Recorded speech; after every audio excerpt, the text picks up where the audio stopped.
Bienvenidos al lunes 1 de diciembre. Ya estamos en diciembre. Vamos a nuestro estudio de comunidad. Romanos capítulo 16. Espero que lo hayan leído y estén listos para ello. Vamos. Hemos llegado al final de la carta de los Romanos y no puedo negar, ocultar la emoción y gratitud con Dios que está hoy en mi corazón. Por este gran privilegio de estudiar su palabra por este medio, y pues que hemos llegado ya al final de esta bella carta. Cuando iniciamos el estudio, para los que están viendo esto y que no saben dónde iniciamos, pueden buscar la playlist que hice ahí en el canal de Romanos y van a ver todos los estudios. Que este es el número 32. Pueden ir del primero en adelante. Pero cuando iniciamos el estudio, afirmamos que esta carta ha tenido una importancia en la historia del cristianismo. Y hoy vamos a recordar algunos de esos puntos que comentábamos. Y lo vimos en el mes de abril. Mencionábamos que es importante porque San Agustín de Hipona fue convertido al cristianismo en el año 386 después de Cristo, mientras leía el capítulo 13 de Romanos, verso 13 al 14. Otro personaje importante en el quehacer del Evangelio puede ser Martín Lutero. Y sabemos que su entendimiento del Evangelio fue transformado por el estudio de esta carta. Y él llegó a afirmar acerca de Romanos que la carta merece el honor de que un hombre cristiano no solo la memorice palabra tras palabra, sino también de que éste se ocupe de ella diariamente, como si fuera el pan cotidiano de su alma, pues jamás puede ser leído con demasiada frecuencia o demasiado bien. Para él llegó a ser el principal libro del Nuevo Testamento y el que contiene el más puro evangelio. Muchos afirman que la carta a los Romanos, por ejemplo, es el evangelio según San Pablo. Y tienen razón. Para Martín Lutero fue así, pero para el movimiento de la Reforma sabemos que la doctrina de la justificación por fe se basó en el libro de Romanos. Y que muchos de los reformadores, porque recuérdense que es reformas, no una, ¿verdad? Partieron del estudio de esta epístola para fomentar sus doctrinas y no solo las que competen al siglo XVI, sino a las que siguen después de este acontecimiento. Conocer, dice uno de nuestros comentaristas que utilizo para estudiar, conocer el libro de los Romanos es conocer el cristianismo, dice Bob Woodley. La carta da forma a la vida y enseñanzas de Jesús, dando un fundamento inmovible para la iglesia de cualquier época. Es el quinto evangelio, diría yo, ¿verdad? Personalmente considero haber comprobado esta y muchas verdades que se afirman de esta carta en cuestiones históricas. Y espero de todo corazón haya sido de edificación para sus vidas. Y por ello, ahora vamos al final que el apóstol hace de su argumento en defensa del evangelio. Este evangelio que Pablo está presentando a la iglesia en Roma. Por eso concluye así. Fin de nuestra introducción, conclusión del estudio. El primer tema es entonces defendiendo el evangelio en unidad. Sí, ese es nuestro tema, la defensa del evangelio. Y el primer aspecto que tenemos que ver es que esta defensa se tiene que hacer en unidad. No vamos a leer todos los versículos porque son muchos, pero acá tenemos una lista de nombres que es mucho más que solo una lista de nombres. Verso 1 y 2 son los que vamos a destacar, donde se habla de la hermana Febe, y la conclusión donde él dice salúdense unos a otros. En esta sección cabe destacar que tenemos al menos 35 personajes que son presentados como colaboradores de todo el ministerio paulino, tanto de 1.16 al 21.23, no se olvide. Entre ellos hay varias mujeres, al menos son 9 que se mencionan específicamente. Todos aquellos que están en Roma, todas las personas que viven y están en Roma son descritas en el verso 1 al 16. Y del 21 al 23 están aquellos que acompañan a Pablo en su esfuerzo misionero. La gran lección que estos versos nos dejan es la importancia del trabajo en equipo y en unidad para la expansión del Evangelio. Febe, la diaconisa, es la designada para llevar la carta a Roma. Recuérdense que Pablo está en Corinto físicamente. Y por eso menciona y recomienda a él a Febe, porque ella va a ser recibida y ella va a llevar la carta. Entonces él tiene que recomendarla. Priscila y Aquila son mencionados en los siguientes versos. Ellos son tenidos como grandes colaboradores y son mencionados en varios textos paulinos. Y Pablo acá enfatiza a los hermanos en Roma porque ellos iban de regreso a Roma, ya saben por qué no estaban en Roma, ya lo vimos. Y él dice que ellos llegaron al punto de poner sus propias vidas en riesgo para ayudar a Pablo.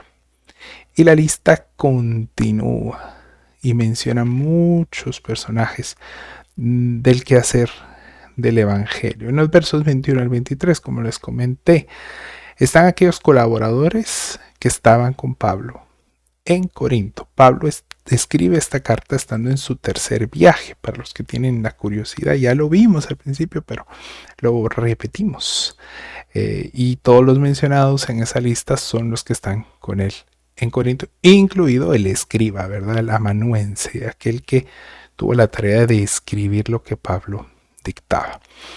El comentarista Udley nos menciona acerca de algunos de los nombres y dice que algunos de estos son desconocidos para los eruditos, es decir, no hay más pruebas de ellos, no hay una cuestión en la patrística, no, los personajes que ahí mencionan no se sabe qué hicieron, pero lo que es sobresaliente no es que no existan, solo que no se tiene más referencia. Lo que es sobresaliente es que es una mezcla de nombres y quiero hacer un énfasis acá que no está en el PDF, pero los nombres en la época del primer siglo denotaban muchas cosas, denotaban procedencia, denotaban familia, denotaban inclusive estrato y posición. Había nombres que eran de esclavos, nombres que eran de reyes, de cierto linaje de reyes. Entonces, estos nombres que Pablo menciona nos hacen saber que habían una mezcla de distintos tipos de nombres. Nombres que eran de esclavos. Nombres que eran de la nobleza romana. Y eso se evidencia por su familia.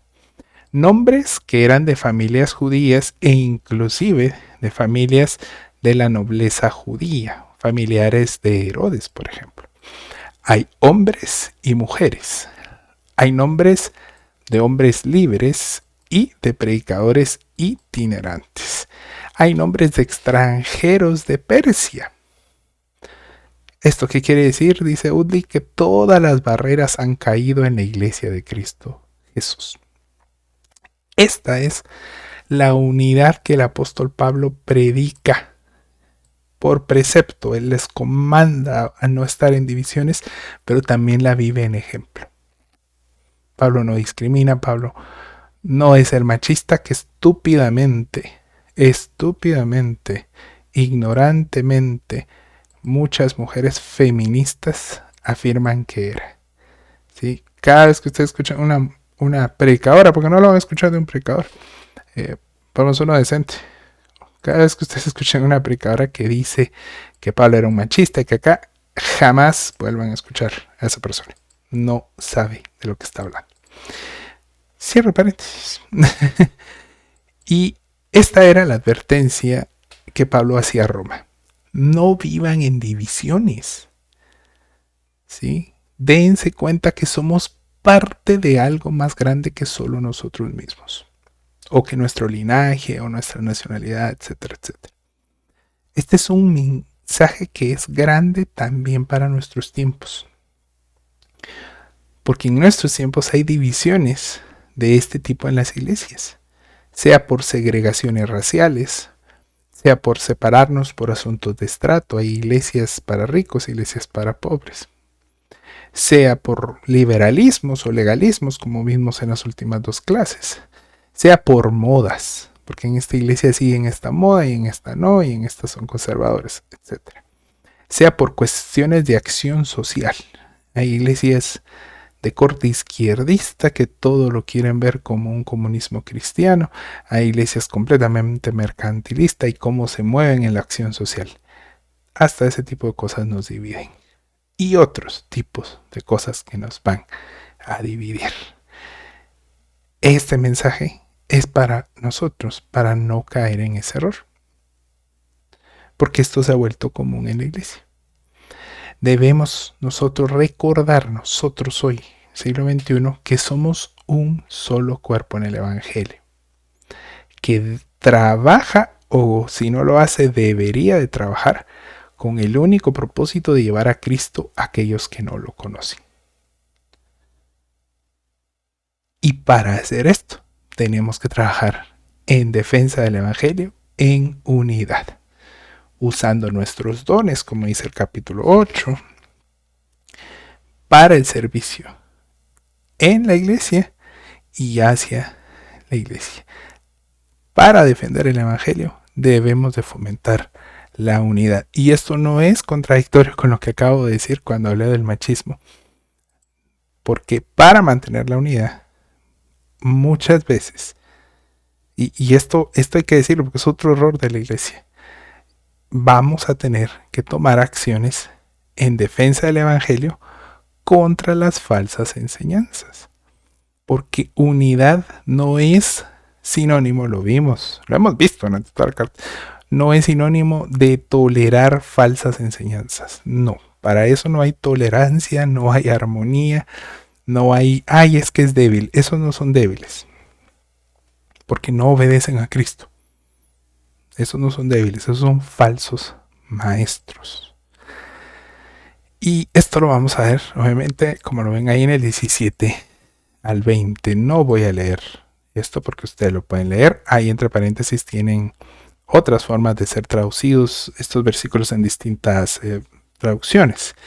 Y en estos versículos el apóstol recuerda el punto de defensa del Evangelio contra las falsas enseñanzas y las influencias que habían traído malas consecuencias al entendimiento del Evangelio que se predicaba en Roma y dañaban la unidad de la iglesia del Señor. Pablo ya ha hablado de esto durante la carta, pero está haciendo una síntesis, un resumen, una conclusión, recomendaciones para los que les gusta hacer tesis. El verso 17 nos pide que presentemos defensa contra estas falsas enseñanzas que causan divisiones y tropiezos. Otra cosa que acabamos de ver. El primer punto de las divisiones es enfatizar que habían ya divisiones dentro de la iglesia. La gramática del griego indica una acción que está en ejecución, el tiempo, ¿verdad? Aristo o no sé qué. Nunca se me queda. Uso una tablita para entenderlo porque nunca se me queda cómo se llama. ¿Qué pasó aquí? Listo. El griego lo que indica es una acción que está en ejecución. Es decir, hay gente causando divisiones. Hay divisiones y hay tropiezos. Y nosotros ya lo sabemos por el contexto que esto era así. ¿Estamos claros? Es decir, está hablando de estos asuntos de problemas doctrinales que existían en la iglesia romana. Por los moralismos que Pablo escribe en los primeros capítulos, re bien, y en los últimos también. Por los legalismos y por las liberalidades que se han tratado en estos capítulos que hemos visto, especialmente en el 14 y el 15. Y por supuesto, esto tiene que ver con la división que había entre judíos y griegos, que estaba en el momento que ellos iban a recibir la carta, que Priscila y su esposo habían pasado el chisme, para los que no sepan. Pero un aspecto sobresaliente de esta instrucción paulina es la parte final. Y me encanta, por eso les decía que tenía que ver con lo que les decía de estos que llaman machistas Pablo, porque dice apártense de ellos. Pablo está aquí tomando su función sacerdotal que habló en el capítulo 15 y está educando a los romanos para que se amonesten como es debido. Debemos amonestarnos, no ser permisivos. Ahora bien, si esta instrucción que él está dando, esta cuestión de no perderse en que Israel, que los judíos, capítulo 13, 9, 10 y 11, que él ya explica quién es el verdadero Israel, también 4, 5 y 6, recuerden que esta es la conclusión de la carta, ¿verdad? Si toda esta instrucción que él está dando es ignorada, lo que compete es apartarse de aquellos que persisten en causar divisiones en la iglesia y que quieren imponer la tiranía de los legalismos. Y sí, hay que apartarlos, no tolerarlos. Es importante entender este balance entre esta conclusión del capítulo 16 y lo que el 14 y 15 hablan en cuanto al débil y el fuerte. Es muy importante entender eso, porque cuando una persona legalista en cierto aspecto quiere hacer norma, hay que alejarse de esta persona porque está causando divisiones, porque él cree que es pecado ir al cine, porque él cree que es pecado usar tal ropa, y cuando su concepción de adoración a Dios por medio de abstenerse de esto lo quiere regular como una norma, lo que está causando no es santidad, lo que está causando son divisiones. No que los tatuajes, no que las aretes, no que esto, no que lo otro, que tomar esto, que comer esto. Cuando alguien hace eso y no atiende la instrucción bíblica y se llega al punto de esa... Me voy a evitar el adjetivo. Que algunos dicen, es que no puedes usar pantalón porque dice que la mujer no vestirá ropa de hombre. O sea, no tener ni el sentido común. Entender que ahí no está diciendo que tiene que usar falda. Y quieren implantar un legalismo y quieren sentar a la gente porque usan pantalón. Es ahí donde debemos apartarlos. Y ahí está el balance. ¿Sí? No condenarlos ni todo. Pero cuando se quiere usar ese concepto, digamos, débil, porque es débil, es un evangelio débil, para imponer tropiezos, como dice acá, es ahí donde hay que apartarlos. Espero que se entienda el balance. Si no, vuélvase a leer la carta a los romanos. El verso 18 nos dice que debemos presentar defensa del evangelio contra las falsas enseñanzas de aquellos que son servidores de sí mismos. Son glotones, son ególatras, dice la palabra original. Porque todo aquel, ahí tienen el 18 si lo quieren leer, porque todo aquel que lleva a divisiones por legalismos, por cuestiones judaizantes, por sectarismos místicos, por sectarismos moralistas, místico que el Señor les dijo, ¿verdad? O por tener un sentido de superioridad sobre los demás, es un servidor no de Cristo, sino de sus propios deseos. ¿Han tenido ustedes una discusión con una persona que se siente superior moral? ¿Qué va a tener? Absolutos. Yo muy tontamente me puse en un debate en redes hace unos días con una persona atea y todo, que es un influencer, y le argumenté a cosas que dijo y empezó a decirme ignorante, de aquí, que allá, y dije yo, qué bruto, ¿qué hago acá? Entonces procedí a borrar mi comentario y a bloquearlo. Pero me sirvió para hoy, para entender este asunto, ¿verdad? Aquellos que se sienten superiores a los demás, que de inmediato llaman ignorante a alguien que ni conocen, por ejemplo, como este sujeto.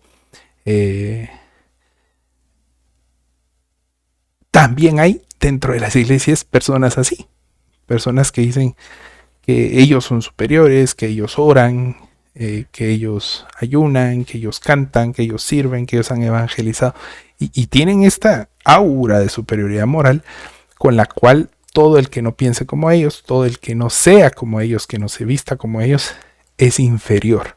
Las personas que son así no son servidores de Cristo, sino que se sirven a sí mismos, a sus propios deseos, a sus propios apetitos y gustos. Lamentablemente, mucho de esto está sucediendo en la iglesia contemporánea. Y cuando estaba poniendo este ejemplo, quizá a ustedes les hizo ring, ¿verdad?, en la cabeza. Son personas con una oratoria llamativa y que son expertos en dar un mensaje suave, un mensaje que agrada al oído de la gente, que los haga sentir bien. Y hay gente también que va detrás de esta gente. Hay gente que es incorregible, porque no quiere oír que le digan que tienen que corregir algo. No, ellos quieren oír que le digan que ellos son fantásticos y que son la víctima de todo y pobrecitos. Eso es lo que quieren oír.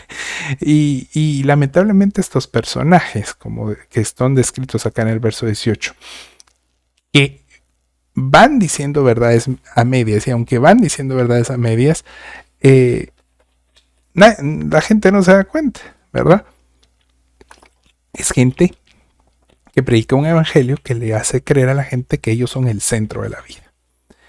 Y así hay muchos pseudopredicadores hoy en día, ¿verdad?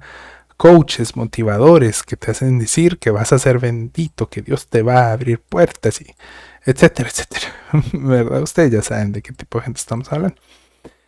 Es gente que dice únicamente lo que la gente quiere oír. ¿Sí? Por eso son predicadores tan populares, ¿verdad? Porque ¿quién no quiere oír que lean que uno es lo más maravilloso? Y entonces, algunos de estos son pastores y le crean un falso evangelio a la gente a la medida y gusto de los que son ingenuos. ¿Mm? Por eso dice el 18 que engañan los corazones de los ingenuos. El problema es de doble vía en cuanto a la defensa del evangelio. ¿Por qué? Porque esa gente que está buscando a estos falsos maestros, que sigue a estos falsos maestros, resulta, como les decía, muy difícil de corregir con el verdadero evangelio. Ya que cuando son corregidos con el verdadero evangelio, van a decir que todo lo que se les dice es una ofensa, es una afrenta, es violencia, vos, o me estás atacando, porque eso que estás diciendo no me gusta. Y esto no es un hecho aislado. Ya el Pablo más viejo le dice y le escribe a Timoteo en la segunda carta, capítulo 4, y lo voy a leer en la NTV, dice: llegará el tiempo en que la gente no escuchará más la sólida y sana enseñanza, seguirán sus propios deseos y buscarán maestros que les digan lo que sus oídos se mueren por oír. Rechazarán la verdad e irán detrás de los mitos. No quiero hablar de los falsos maestros porque ya hemos hablado. Hoy estoy hablando de los discípulos de ellos. Estos discípulos de falsos maestros, de falsos predicadores, falsos profetas, falsos evangelios, están en condenación porque solo escuchan el evangelio del padre de la mentira, Satanás mismo. Esta perversión del evangelio es una perversión completamente satánica, aunque se escuche ofensivo. Y el verso 19 nos dice y nos habla de presentar defensa contra las falsas enseñanzas con astucia e inocencia. Y quizá pueda ser una forma muy escueta en la que Pablo está resumiendo la santidad de los romanos, pero el punto es importante. Debemos ser sabios o astutos, que es lo que significa la palabra que se usa acá, para hacer lo bueno. Es decir, vivir con toda la intencionalidad de caminar en las buenas obras. O, como en el caso de los romanos, continuar en ellas, porque Pablo les dice: su fama les precede, ustedes son obedientes, así que continúen en ellas. ¿Cómo vamos a continuar en ellas? Corrigiendo lo que no está bien. ¿Y cómo vamos a corregirlo? Siendo dóciles, siendo inocentes y sin intencionalidad para hacer lo malo. Y esto no es algo que Pablo se fumó, porque Mateo 10:16 el Señor le dice a sus discípulos: miren, yo los envío como ovejas en medio de los lobos. Por tanto, sean astutos como una serpiente, no para atacar, sino para esconderse, e inocentes o inofensivos como las palomas. ¿Verdad? Todas dóciles ellas. En resumen, mantenernos en obediencia a la palabra de Dios es un punto fundamental que Pablo habla durante toda la carta. Esto demanda una actitud, obviamente, cuando estudiamos la palabra, de sabiduría para hacer lo correcto y docilidad para no caer en las trampas del enemigo, porque al final todas estas falsas enseñanzas, como les decía, estos falsos evangelios de aquellos que se sirven a sí mismos, no es gente que pobrecita no entendió, no, son enseñanzas satánicas, que es lo que el verso 20 dice.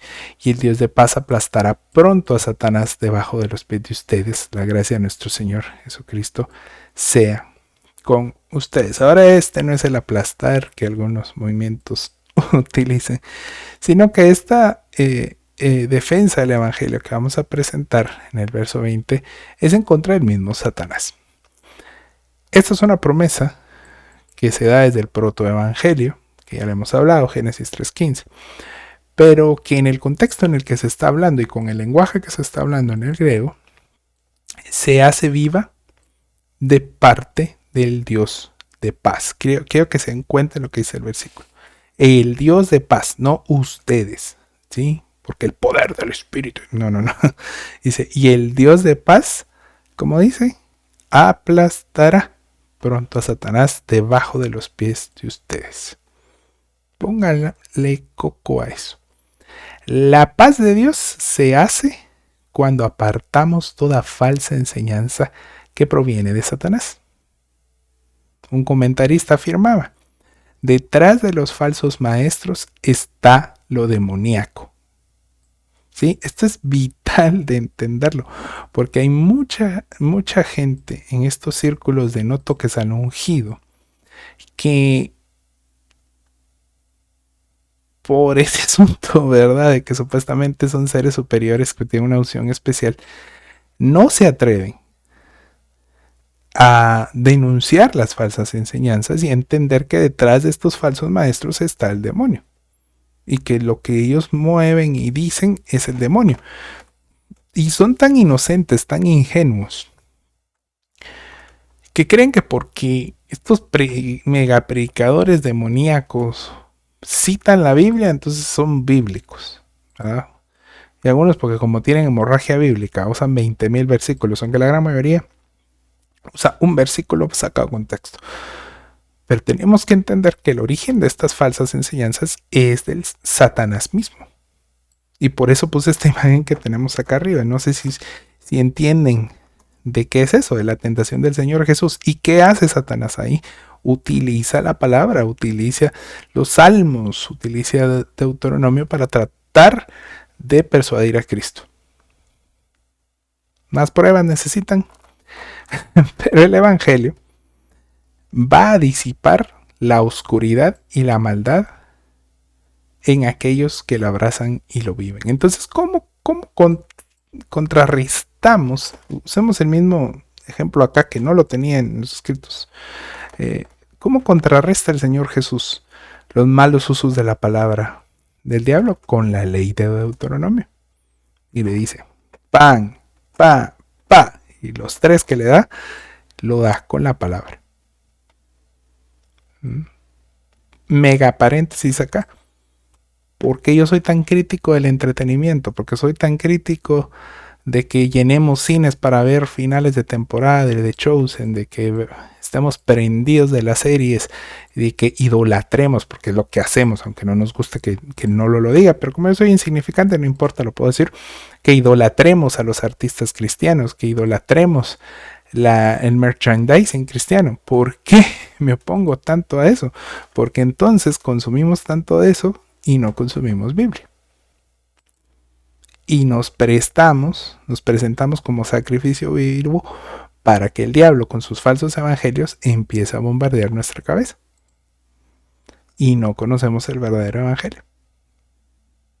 Solo el verdadero evangelio va a disipar la oscuridad y la maldad de los falsos evangelios. Ni una ministrada, ni una orada, ni una bendición, ni la espada del apóstol, nada de eso lo va a disipar. Por lo tanto, una iglesia que desee estar en victoria, una victoria que solo es dada por Dios, debe ser responsable en eliminar toda falsa doctrina de su vida individual y de la congregación. Vuelvo a abrir otro paréntesis. Ay, ¿qué tiene de malo las danzas? Ay, ¿qué tiene de malo que hagamos una fiesta en el templo? Ay, ¿qué tiene de malo que nos entretengamos acá y que hagamos allá? Malo no tiene nada.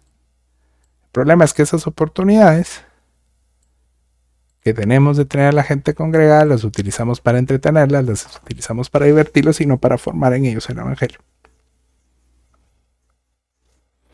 ¿Sí? ¿Ven qué gran diferencia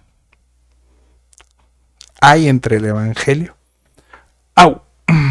Entre el evangelio con este discurso moderno que tenemos en la religión evangélica, que hace sincretismo de todo lo que ve, donde no hay corrección en la iglesia como veíamos la semana pasada.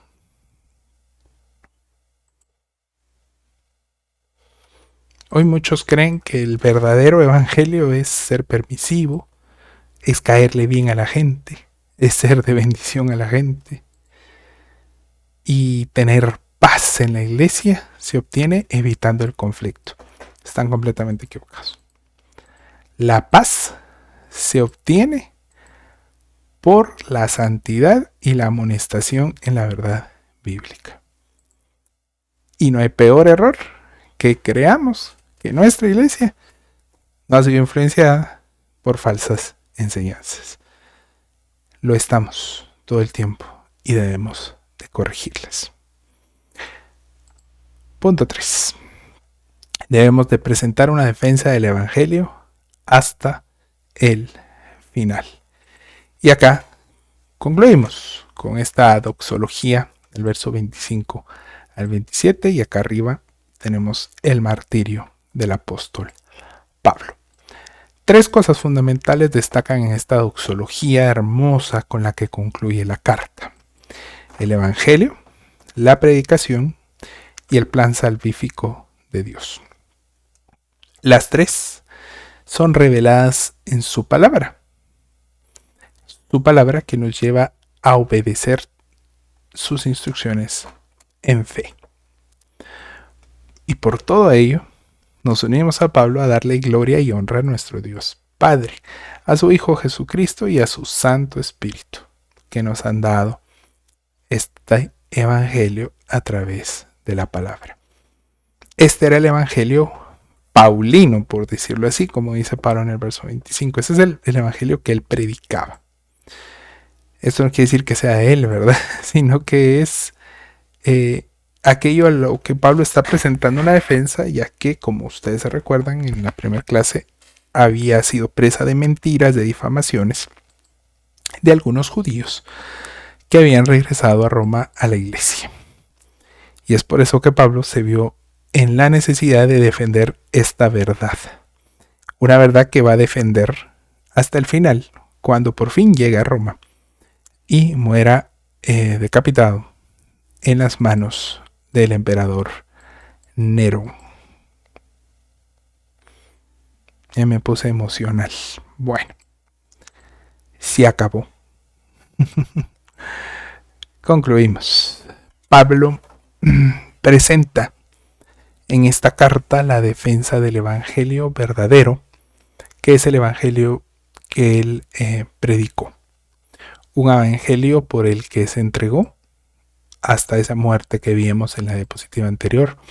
Un evangelio por el cual viajó miles de kilómetros, a pie, en barco, todas las maneras posibles, con la pasión de predicar este evangelio, de discipular a los hijos de Dios en el evangelio y de traer una sana doctrina a toda la iglesia. Ustedes lo saben bien y yo no voy a negar mi admiración humana por este personaje. Yo admiro personajes como él, no a cantantes. Y creo que su vida es una muestra incómoda para el evangelio acomodado que el mundo occidental predica en el siglo XXI. Pablo entregó todo de sí mismo, tanto a nivel intelectual, a nivel físico, a nivel económico, a nivel espiritual y almático, y su vida en forma integral para llevarnos este misterio revelado, el Evangelio. Este Evangelio se ve en la justificación de todo aquel que cree, y solo por fe, sabiendo que el justo vivirá por esa fe, fe en aquel gran Dios que nos dio su amor, del cual nadie, ni nada, ni lo creado, ni lo alto, ni lo profundo, como dice Romanos 8, nos va a poder separar. Así que vea usted si cree que pierde su salvación.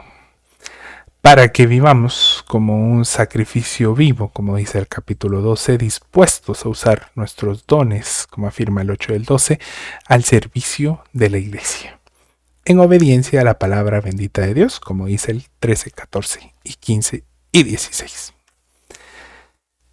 Gracias, comunidad, por estos meses que me han prestado sus oídos para estudiar, escudriñar y tratar de hacer un llamado profético a todos nosotros como iglesia de la importancia del Evangelio de Cristo. De todo corazón, gracias por su tiempo, a los que empezaron y siguen, y a los que empezaron a la mitad y aquí están. Este esfuerzo se hace de una manera altruista y de una manera que busca solo y nada más que la edificación de ustedes. Terminamos los romanos y ya para este mes de diciembre solo quedamos pendientes de un estudio alusivo a la época de la Natividad.